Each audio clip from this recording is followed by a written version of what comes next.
এই প্রেতাত্মার ঘটনাটি শুনলে আপনি চমকে যাবেন, কারণ এইরকম প্রেতাত্মার ভয়ঙ্কর ঘটনা আপনি আপনার জীবনে কোনোদিনও শোনেননি। আতাপির এত শক্তি যে সে যে কোনো মরে যাওয়া ব্যক্তিকে ডাকলেই সে জীবিত হয়ে যায় এবং সে আগের শরীর ধারণ করে আবার বেঁচে যায়। আতাপি ও বাতাপির মানুষ মারার ধরন ছিল বড়ই অদ্ভুত। তারা ব্রাহ্মণদের তাদের বাড়িতে ভোজন ও আদর আপ্যায়ন করার নিমন্ত্রণ করত।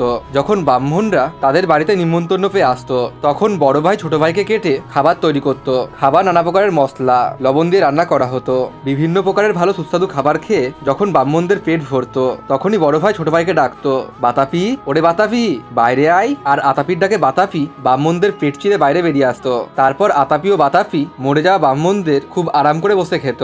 এই প্রকারের ছল তারা মহর্ষি অগস্ত্যের সাথেও করে। খাবার খাওয়ার পর যখন ঋষি অগস্ত্য উঠছিল, তখনই আতাপি ছোট ভাইকে ডাকে, বাতাপি, ওরে বাতাপি, বাইরে আয়। আর তারপর যা হয় তা দেখে আতাপি অবাক হয়ে যায়, কারণ আতাপি কোনোদিনও ভাবতেও পারেনি যে এমনটা হবে।